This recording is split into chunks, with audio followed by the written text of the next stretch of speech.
Welcome to Living from the Inside Out with Holly Wade. Living from the Inside Out is about living fully, guided from your inside. Holly shares the wisdom of how your mind, body, and spirit are truly connected and that you deep down know your own answers. Holly and her guests will provide tips, practices, and inspirational stories to help you approach your life from your own heart. And here's Holly.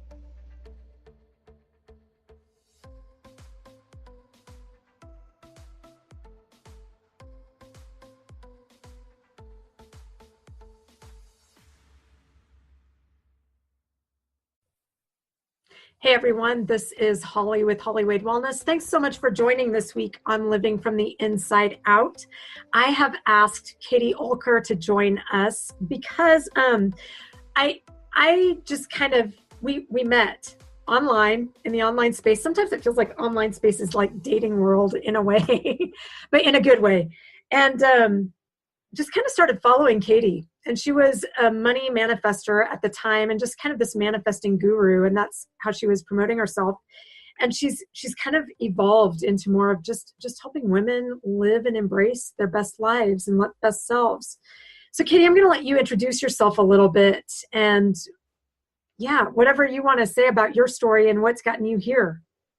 Awesome. Thanks, Holly. First off, thank you for having me. Super excited that we finally made this work, and I'm honored to be on this for your listeners. So that being said, like Holly mentioned, my name is Katie Oelker, and I have recently made a little transition in my business, but I'll give just a quick background for those who have never heard of me before. So I actually started my educational and career background, if you will, is in both banking and education and financial services.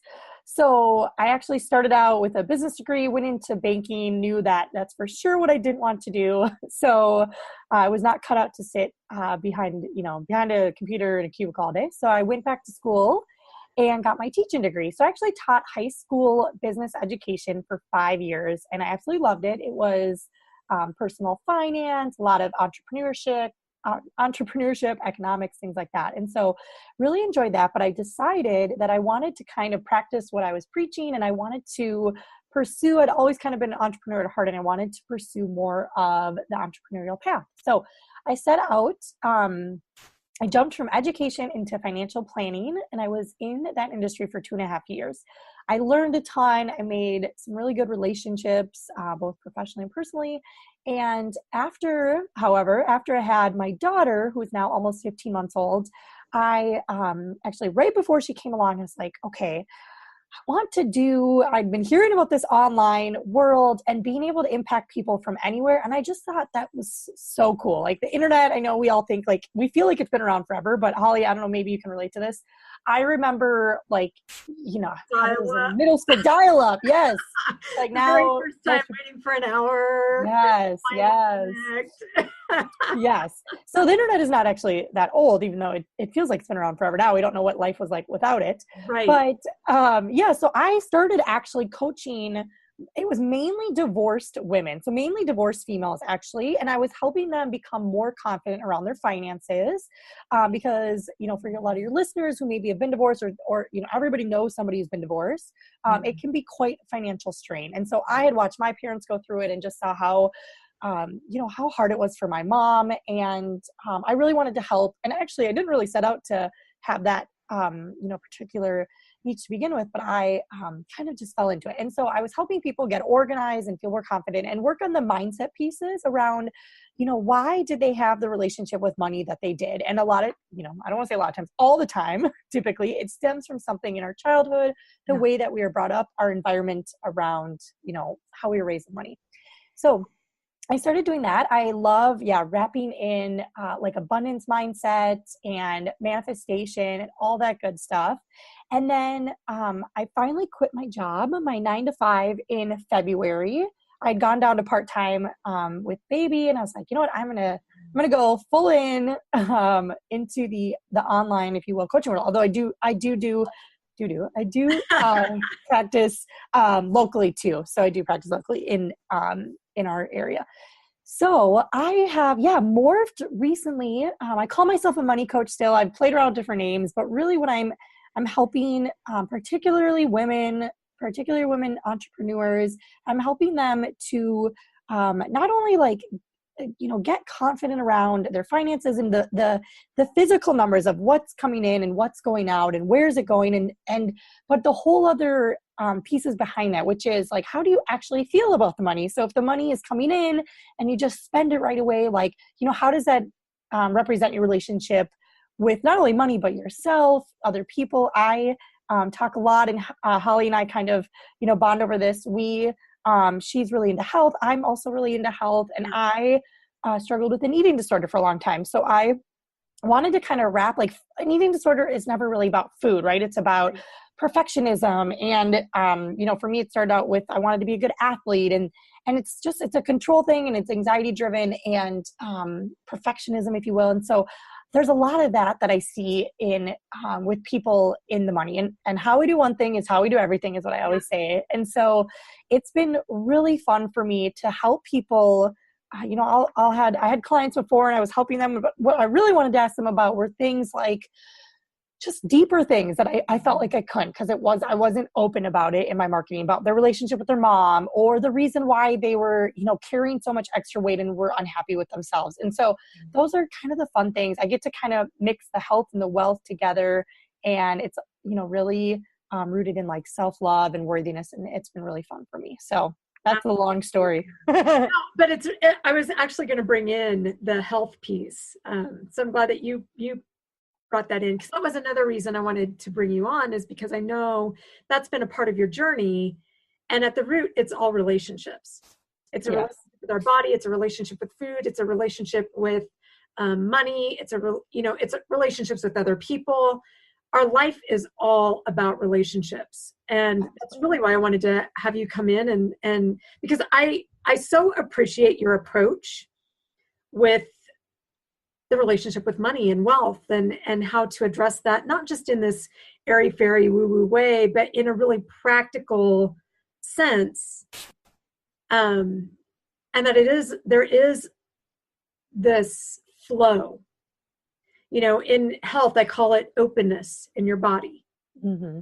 And it's no different with money. There's openness. Like, we can't give it if we don't take it, if we don't receive it. We have to have that flow. Now, sometimes it's going to log jam, mm-hmm.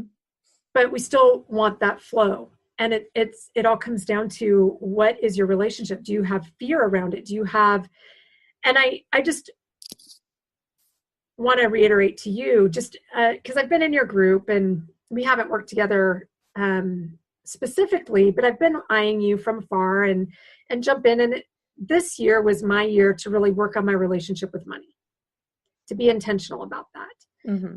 And it kind of finally just clicked. Yeah. Finally. And I don't know how to explain it, but it was just finally like,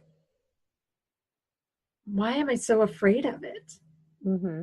And I can't explain what shifted, but something did. And I know that having you and other people in and around my life impacted that. So thank you for having that venue available to do that. Yes, you're absolutely welcome. And I know you had shared that in our group. I think it was just the other day. And those are, the kind of realizations that I really live for, because, and I know you feel the same way about, working with people on their health journey. It's like, sometimes it feels like such a long, hard process for people. And then, out of nowhere, something will just click. And I love that. I think that's true for a lot of things that we experience in life. We have to be at a place where we're truly ready and open to receive whatever it is, the guidance that we're, needing for it to work. So absolutely. So let me ask you a few questions that maybe would help our listeners. Please. A bit. I have a friend who shared with me, a while back, that her philosophy is that it's not just mind, body, spirit. It is mind, body, spirit, finances. Because we need finances in order to live. And another friend of mine last night said, money gives us options.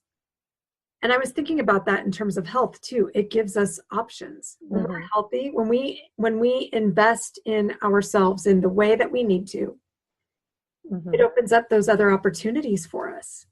Yeah, absolutely. So I'm curious, what are some things that you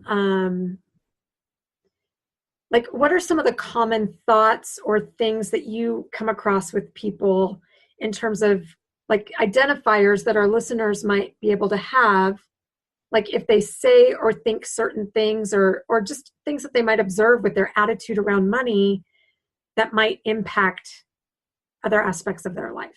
That's kind of a full question. No, that's a good one. Yeah, so I think there's always a few like key phrases or words that, can either be, you're either thinking them or you're, verbally, that's what I'm looking for, you're saying them out loud. And I think it can be really hard. It can be really hard to have a abundance mindset in one area and have a scarcity mindset in others. Typically, what I find is that if you have an abundance mindset in one area, it tends to kind of flow over into other parts of your life. And, I don't know, and this is, of course, going to sound like it's going to sound like a big stereotype, but I don't know very many people. And this could be for multiple different reasons. But I don't know a lot of people that are very poor and have tremendous health, right? Typically, even like I have some extended family that, had a really hard upbringing and have always had just a ton of health issues. And I think there's a lot more to it. And I'm not an expert on that topic in particular. But I think there's something to be said about our, when I say mental health, I'm just talking about the thoughts that we think, what our mind, which is a big part, of course, of mental health, but what are the, we have so many thoughts, and we, as Holly knows too, we can control our thoughts, and we have more power than we think. But when we let that negativity, kind of seep in, it seeps into everything. And so, words that I look for, phrases are, if somebody is saying things like, I'm poor, I'm broke, I can't afford that, that's, too expensive. I'm trying to think here. Those are definitely like the 3 or 4 most common ones for sure. And, anything basic, it could be anything that has a negative connotation when it comes to wealth. So like saying like, oh, it must be nice for that person, they have a lot of money. Or that person was born into a rich family, or, something along the lines of, that whole like filthy rich, that phrase filthy rich, I find very funny because, it's made to sound, it's made to have that negative meaning associated with it. So I just find that, that when we are at, when we're saying those things, so those phrases are all implying, negativity towards ourselves or towards others. And it's all based around judgment. So we're judging ourselves or we're judging others. So we're judging ourselves for lack of money, or we're judging others for, maybe for their lack of money or for having money. For having it, yeah. Yeah, for having it. And usually it's for, we're judging ourselves for not having it, or, that internal struggle of, we want more of it, but we don't think we can have it, or we don't feel worthy enough to have it, or we think it's only for, a certain type of person, or certain, somebody that has a certain background.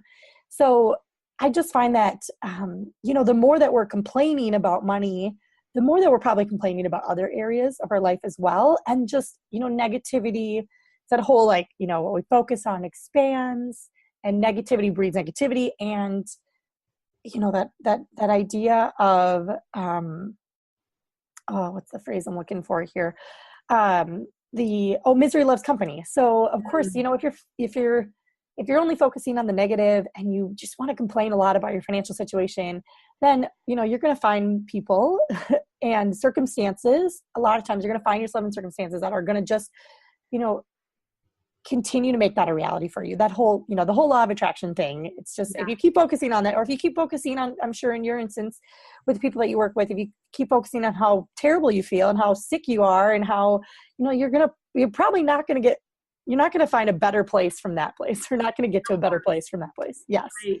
And so, yeah. Striking me when you were giving all of the reasons or excuses or thoughts that one might think or say, the phrase that came to my mind is not enough. Mm-hmm. You know, when you're like, well, they're wealthy or they came from what you're really saying is I'm not enough. Yeah, absolutely. I can never have that. Yep. And I think a lot of us, you know, we don't even realize that that's the message that we're giving ourselves, that that is an expression of our self-worth. Yeah, for sure. And And go ahead. I was my brain gets going a lot on this stuff, but I also think that it's fascinating that when we look at the extremes of things, like if you're really, really poor or you're really, really rich, or if you're anorexic, bulimic, and or you're obese, the roots of those are the same. Mm-hmm. Absolutely. It's just the extremes of the spectrum rather than being in balance. Yeah, absolutely. And I think too, you can have a lot of wealth and be in a good place. You know, you can be really happy with a lot of wealth. You can be really happy without a lot of wealth. And Absolutely. It's so subjective to, you know, we all think that more money is going to make us happier, and, you know, having a nicer home or car or purse, you know, whatever it is, a material possession is going to make us feel some sort of fulfillment. But it's just like, and I relate this a lot, I'm glad you mentioned the eating disorder thing. When I was struggling with an eating disorder, I kept telling myself, if I just lose 5 more pounds, I will be happy, or I'll feel better. If I just lose 5 more, and I was at that point, you know, I was never overweight. This was in high school, and I had started at maybe like, I mean, it wasn't 116, I would say, and then I dropped to 111, and then it was, you know, finally it was 104, which I'm small to begin with. I'm only 5'1". But that was such an unhealthy weight for me to be at. And it's not even about the weight. It's just that whole mindset of, you know, if I, you know, lose this, then people will like me more, or I'll feel better about myself, or I'll wear, you know, I hear a lot of people that are like, once I lose this weight, I'll wear a bikini. I'm like, well, just wear the bikini. And it's the same. Exactly. And it's, yes. And it's the same thing with money, where it's like, I heard a really good quote the other day where it was like, money doesn't, you know, it doesn't show you who you are. It doesn't show you who a person is, but it magnifies who they already are. And I would agree. I heard Mark Cuban once, who we all know is, you know, a billionaire, say that if you're unhappy where you are now, if you win the lottery, you will not be any happier. And there's a reason why lottery winners usually go broke and have a very high, you know, divorce rate and everything else. It's because we're looking for that external thing to find, you know, fulfillment and worthiness. And you and I both know that it's not the case. And it's so hard. That's such a hard realization to come by, and takes a lot of time. And of course we, you know, still struggle with it from time to time.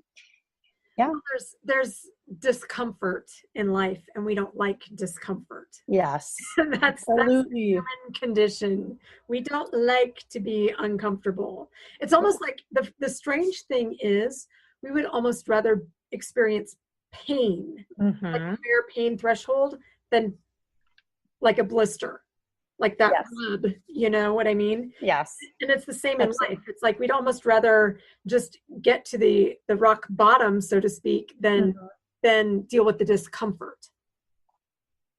Yeah, absolutely. I 100% agree. And I think I always tell people from a wealth standpoint that convenience is really a killer of wealth. I know I just did that live. I love that live. Yeah, summarize that second. Yes, yes. Because that one was so good. Yes. Oh, good. I'm glad you thought so. So I actually got the idea from somebody called Mr. Money Mustache. I don't know if you've heard of him before, but he's a big like early retirement fan. Okay. And him and his wife worked in their 30s. They both had good jobs for the, you know, to be fair, but they saved like over 50% of the paycheck. So they retired at the age of 30, 31, and they started a family then. And they are, I want to say, probably in their 40s or close to, and they live off of a very meager salary that they pay themselves from their investments. But, you know, he was saying that they bike everywhere. They, you know, I don't even know if they own a car, but they bike everywhere. They get their groceries and bike, and they, you know, they do everything, you know, manual labor, you know, they build all their own furniture, and they do all these things that a lot of us wouldn't ever dream of doing. But he was the one who I stole that concept from, which is that convenience is really, it's a killer not only of wealth, but it can be a killer of health too, because, and you said like that whole uncomfortable thing, it's, even my husband and I right now are trying to figure out with a second baby on the way, it's like, you can see I'm sitting in my office with like baby, this is also the storage unit and the guest bedroom. And so it's like, do we want a bigger space? It's like, of course we want a bigger space. But then, it's that whole concept of, okay, that would be more convenient, but what does that mean for our financial goals, with a higher mortgage and, all those other things. And it's like, we're in a society where convenience is glamorous, right? We have the escalators and the elevators, and we have people that will come and, mow our lawn and clean our house and do all these things. And I'm not judging them one way or the other, but I think it's just so fascinating because those are the things that, it's that whole, like, if we commuted by bike and lived closer to where we worked, and if we, chose to maybe even, like, I'm not a vegetarian, but if we ate less meat or we did just things a little different, right? That were probably more work and not quite, maybe even not quite as enjoyable for a little while, that we would see so much benefit in our financial lives. And same thing goes with health, right? If we walk the stairs instead of taking the elevator, or I always laugh at the people who drive circles around the gym parking lot to find the closest spot. Right? It's like activity is activity and it's all good for you. So I think it's just, that whole convenience thing is something that I think the tide is coming. We're starting to rethink, like, how has this really, like, I even think about, friends, and we live in a suburb too. It's like we move further and further away from where our jobs are, and we're commuting longer, which is worse for the environment, worse for, our, it's more expensive, and we spend less time with our families. Mm-hmm. And so it's that whole, like, it's just a strange phenomenon, but it's definitely, I think things are starting to change and people are really rethinking, what is this costing me in my health, in my wealth, right? In my happiness, whatever it may be. So. Yeah. In my time. Yes. What do I value, and where am I going to prioritize? Yes, absolutely. Yeah. 100%. So what helped you in terms, because I've heard some of your stories, with some of the thoughts that you grew up with and things like that. Mm-hmm. What do you think helped you to shift, in your own, like, money can serve me? Yeah. Idea, like, inside of you, what was it, or how did that shift for you? Yeah, I think that, growing up, my dad made good money. My mom was a stay-at-home mom for the most part. She had a seamstress or an alterations business. And it was interesting watching the two of them interact about money, and I think we all have our own unique money story of our upbringing. And I didn't ever think like, oh, money is bad, but my parents fought a lot about money, and they eventually got divorced, which actually money is the number one reason why people do get divorced. Exactly. And they ended up getting divorced because of money. And my dad had a big gambling problem. That was where I started to pick up on the worthiness thing. It's like, you make all this money, but you gamble all this money. You don't feel like, you're deserving of this money, and you never feel like it's not, that so many different things that play into that. And so I actually didn't really ever view money as like really bad, even despite what I had seen my parents go through. But I knew that when I was starting to overcome my eating disorder, I was getting in an unhealthy relationship with money. And it's funny how you can that's fascinating bounce around, right? I always say that a lot of times people with addictions, which we have a big history of addictions in our family, they can jump from one to the other because they haven't addressed the root problem. They may have been able to uncover, they may have been able to successfully kick the first, it's basically like their vice, right? Whatever it is at the time that's going to make them feel better. Yeah. I remembered in college, if I was just like having a bad day, I'd be like, I'm just going to go to the mall, and I'm just going to buy myself a new pair of shoes or a new shirt. This was before online shopping was a thing. So you had to physically go to the mall, which right. Probably made it definitely less convenient. Or I'd be like, I'm going to get my hair highlighted, which as a college kid, getting your hair colored is actually it's quite expensive. Yeah. And I'm saying that not from a poor money mindset, but from you don't have a lot of money to begin with when you're a college kid. Right. So, and I remember thinking, at that point, it didn't occur to me that there was maybe some interconnectedness there and some self-worth issues and anxiety, and like, how am I dealing with anxiety? Right. And I was starting to get more into yoga. I know you're a yoga instructor. I was starting to get more into yoga and more into mindfulness. And that was when I really started diving deeper into not only, take away the relationship with money and the relationship with food, but just the relationship with myself, as you had mentioned, right? It all comes back to that relationship. And I've had an interesting money story. And I always made money. I felt easily. I had a standard teaching job. I never worried about money. I always gave away 10% of my salary as a teacher. And then it was interesting when I got married, my money story really changed. And I just thought that was so fascinating, because now looking back, like, I didn't realize until it was occurring, but I started to get more into scarcity mindset. And not that it was necessarily my husband's fault or anything like that, but it was just, he was dissolving a business when we met. I was supporting us on our salary. It felt like, we had plenty of money, it felt like, but I remembered being like, giving was the first thing I cut back. And looking back now, I'm like, I wish I wouldn't have done that, because it would have worked out fine regardless, either way. But it was that whole scarcity mindset.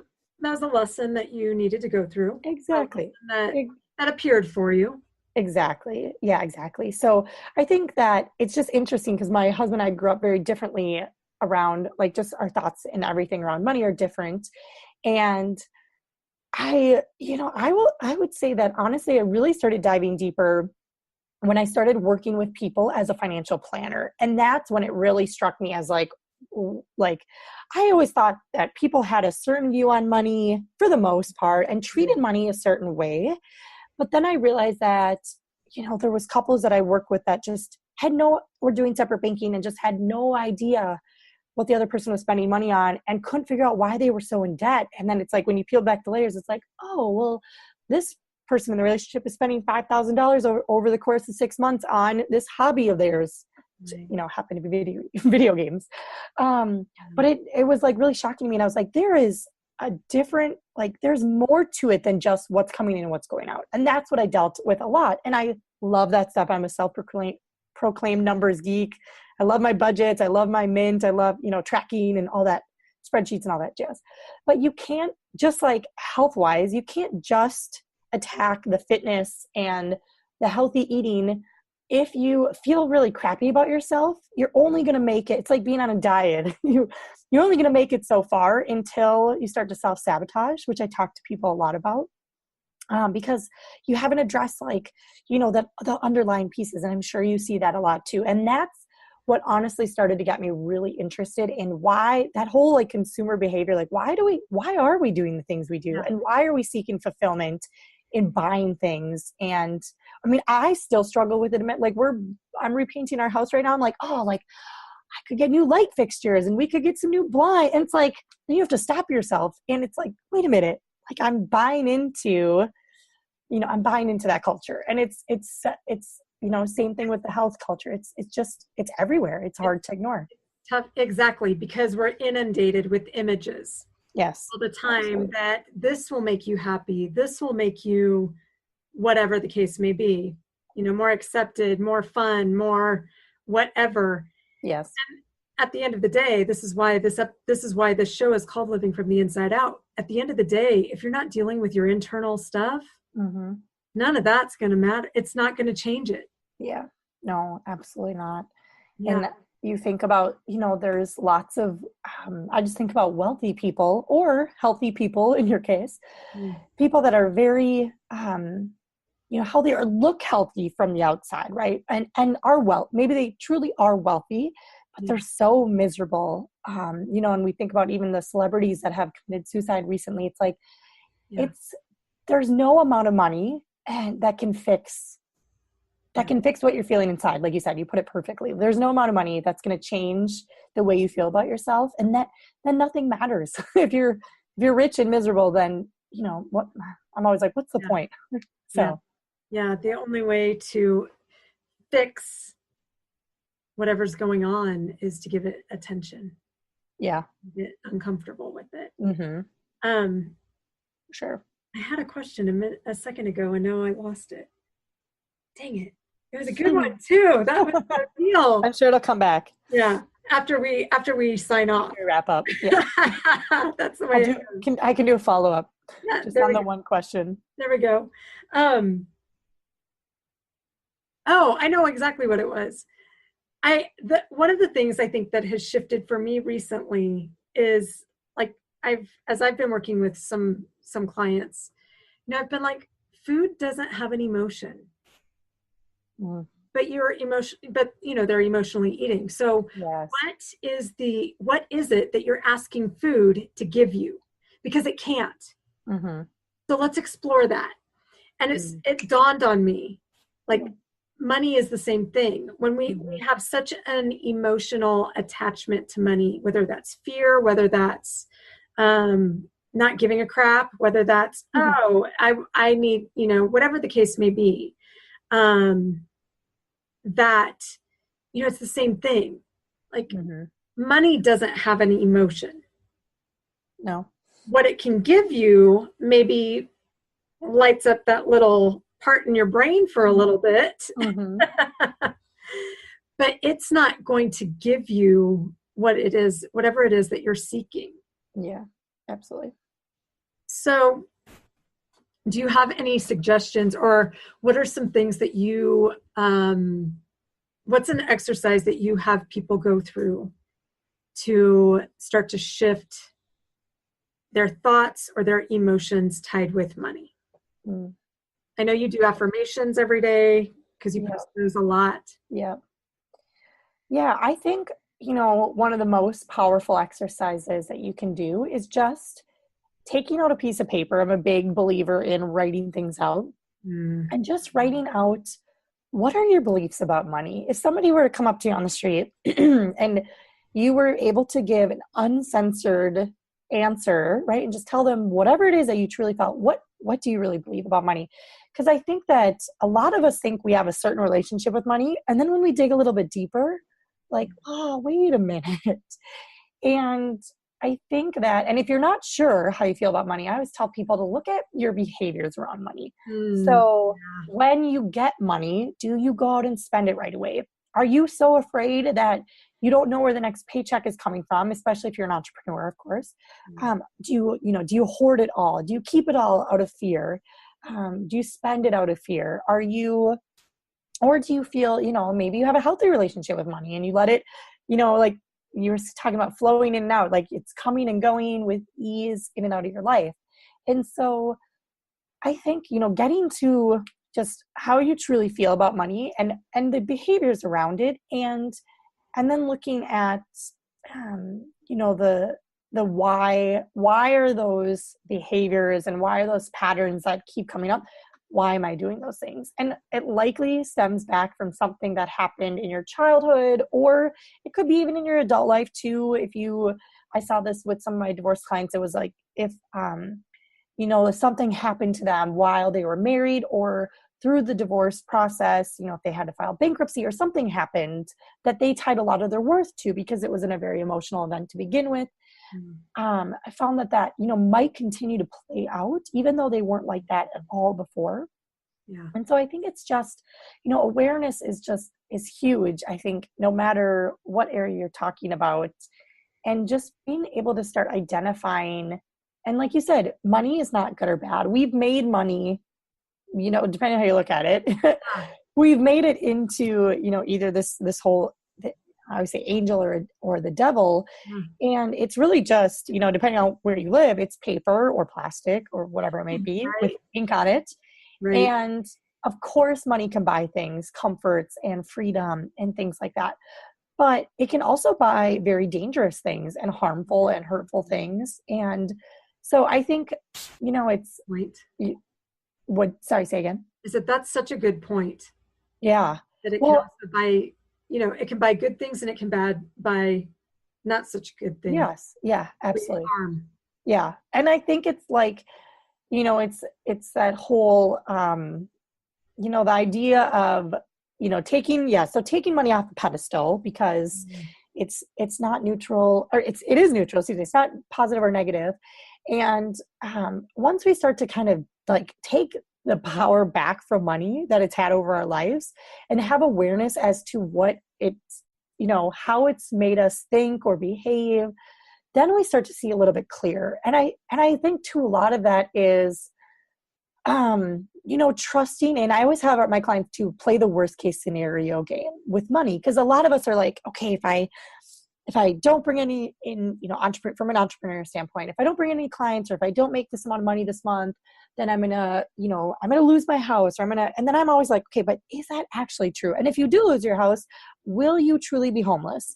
Or would there probably be somebody that would take you in? And then it's like, if there's not, it's never as, and when you play that out, you see how unrealistic it is that stuff's actually going to happen.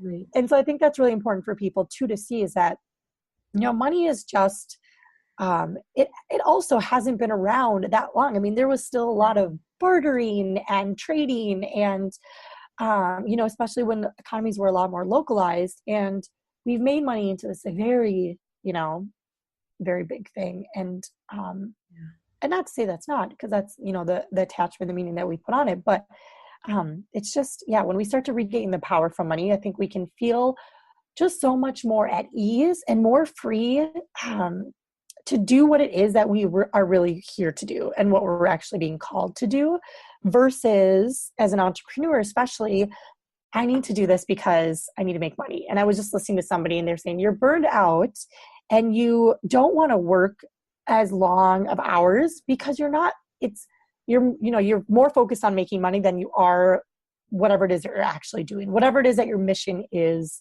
whatever it is that you're supposed to be doing. So I found that super fascinating, because I'm like, if you're not connected to your why, then you are going to get burned out, and you are going to have this unhealthy relationship with money, whereas it's just money. That's right. That's all it is. Holly, did I lose you there? Oh, I said, that's all it is. Nope, we're good. Oh, good. Okay. Yeah. And one thing that is a lot of things that have hit in the last week for me is that it takes courage to show up for your health, for your wealth, for your relationships, for your life. Yes. It's a courageous thing to become wealthy, or to stand up and say, you know what, I'm going to get out of this mindset, out of this situation, out of this whatever. It all takes courage. Yes. I think that's an important thing to remember when you feel scared, or when you feel like, oh, I don't know if I can do this. Become the warrior. Yes, absolutely. And embrace that courage and step up and do that thing that's scary. So.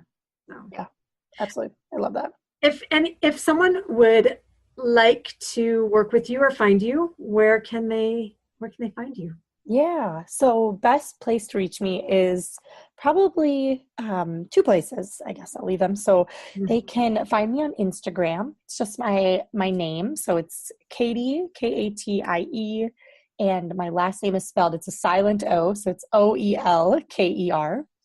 And my website's super easy. It's the same thing. So it's www.katieoelker.com. So those are probably, you can, of course, look me up on Facebook. I've been more active on Instagram recently. And of course, my website is on there. And and I'd love to hear from anybody that's interested in more about what I do, or if they have questions for me, I'd be happy to help. Katie, thanks so much for your time today and for your insight. And I hope that for some of our listeners, it starts to raise some of those questions about how their health and wealth really are tied together, and that the issues that they're facing in one of those areas are spilling out into the other. Because that's what we both know and understand. Life, yes, I hope so too. It all comes together. So thanks so much for joining this week. And if you appreciated this episode and know someone else that can benefit from hearing Katie's message, please, please, please share it. Please comment. Please reach out to us and let us know, because we want to know how we can help you. Have a great rest of your week. Thank you for joining us at Living from the Inside Out. Listen every Tuesday at 6 p.m. Eastern. To connect with Holly, just go to www.globalvoiceradio.com. Global Voice Radio is where your voice and your message is heard.